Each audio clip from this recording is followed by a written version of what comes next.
say, Lord, don't let it win.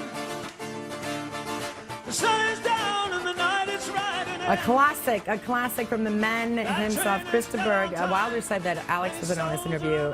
He's not. It's all mine.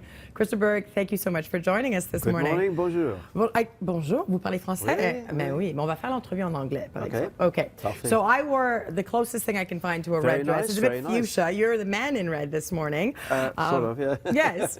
We're here to talk about so many things. Of course, you have a brand new album called The Hands of a Man. You're on tour. You've been very busy all week, and you're ending things off.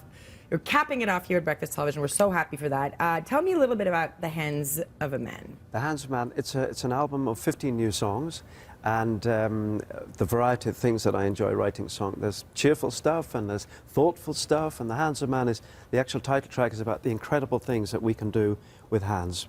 You know, we can build cathedrals, we can send men to the moon, we also create massive destructive things. But generally speaking, this song is very positive, very upbeat. And the album itself is the same, you know. It's people who've heard it. It's been out in Europe since before Christmas, and it's come out just this week here in Canada. They're very pleased with it and very happy with it. And I have to say I'm thrilled to be back, not only in Canada, but in Montreal, where my career started before you were born. Tell us about the Montreal link. Well, it's been a love affair since early days, and I used to come play the Forum here, you know, 15,000 people a night. The Forum. Absolutely, and we're doing the Place des Arts, as you say. But this time in Montreal, it's with an orchestra, which is going to be absolutely wonderful. I've performed a lot with orchestras in the past, like in Hampton Court Palace and Blenheim Palace and places like that. Very impressive stuff. Look, 300 songs, 20 studio albums. A lot of people would say, Chris de Burgh, you've done enough. It's time to, you know, relax. Yes, we've retire. had enough. Please, no more. No. But you know, maybe you need a break. But what keeps you going? Is it something that you just can't help? Well, you know, we're only on the planet for a short time, True. and I might as well use my gifts and talents to, you know, do what I love to do. And I'm very fortunate still to have a worldwide fan base, you know, playing Russia or China or all over the place. And of course Canada. And my voice is in terrific shape still, and I enjoy what I do, so why not?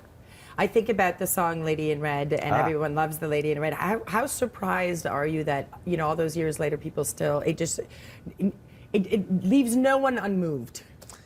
Well, you know, I'm very fortunate to have had hit records before that, like you mentioned Spanish Train just there, which was a big hit across Canada, multi-platinum, and in various other parts of the world. Then I had hits with songs like Don't Play the Ferryman, High in Emotion, real stonking rock songs. And suddenly comes this one song, The Lady in Red.